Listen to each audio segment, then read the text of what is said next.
Bonjour. Ça veut dire quoi au juste être croyant? Eh bien, selon la Bible, être croyant, c'est d'abord avoir entendu la bonne nouvelle de l'amour de Dieu et aussi de vraiment y croire. Voici ce que l'apôtre Paul écrit à ce sujet dans la Bible. Il dit cette bonne nouvelle de l'amour de Dieu donne des résultats et se développe dans le monde entier.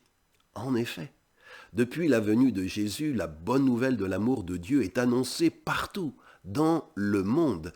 Et cette bonne nouvelle donne de bons résultats en ce que partout, il y a des cœurs ouverts pour vraiment croire dans ce message de l'amour de Dieu qui leur est annoncé. Et Paul parle aux chrétiens de Colosse en disant cet amour de Dieu, cette bonté de Dieu, elle est aussi été annoncée chez vous par un messager qui s'appelait Épaphras. Et il dit, cette bonne nouvelle donne aussi de bons résultats chez vous depuis que vous avez entendu parler de cette bonté de Dieu et depuis que vous avez vraiment compris que Dieu vous aime. Voyez-vous, à Colosse, le miracle s'est produit, le changement s'est produit, pas seulement quand ils ont entendu parler de l'amour de Dieu, mais quand ils ont vraiment compris que c'était vrai dans leur cœur. Toi qui m'entends, le miracle d'être un croyant, c'est quand on comprend vraiment, on a l'assurance, la révélation que Dieu nous aime, que Dieu t'aime. Si tu reçois cette bonne nouvelle, si tu y crois, si tu y adhères, c'est cette bonne nouvelle qui va bouleverser et changer ta vie. En quoi consiste cet amour de Dieu?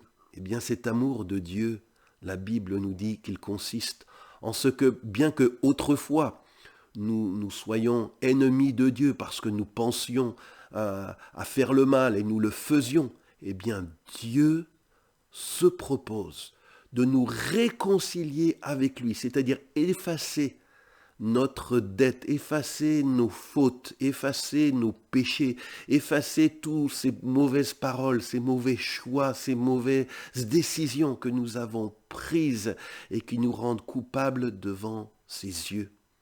Bien, Dieu nous propose, par amour, de nous réconcilier avec lui. Et comment?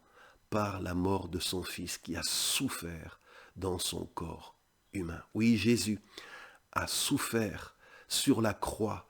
Il a reçu les coups, ses mains ont été percées, son côté a été percé.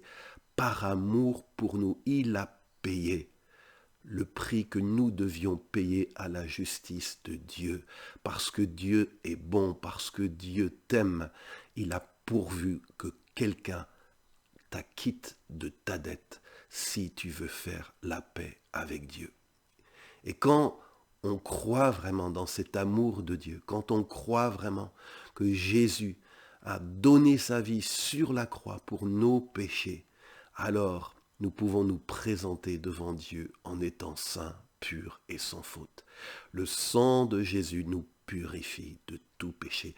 C'est la bonne nouvelle de l'amour de Dieu. Quoi que tu aies fait, quel que soit ce qui est sur ta conscience, tu peux être acquitté, tu peux être pardonné si tu crois dans l'amour de Dieu et dans ce que Jésus a fait pour toi sur la croix.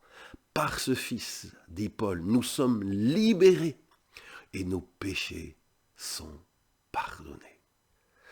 Alors que nous vivons dans un monde en pleine crise, avec beaucoup d'inquiétude, Paul va dire, ne vous éloignez pas de la bonne nouvelle, elle est notre espérance. Et ce que je voudrais vous dire, ne vous éloignez pas de ce que je viens de vous partager, cette bonne nouvelle de l'amour de Dieu pour toi, la bonne nouvelle de la bonté de Dieu pour toi, manifestée en Jésus-Christ, parce que cette bonne nouvelle est pour notre monde, notre espérance.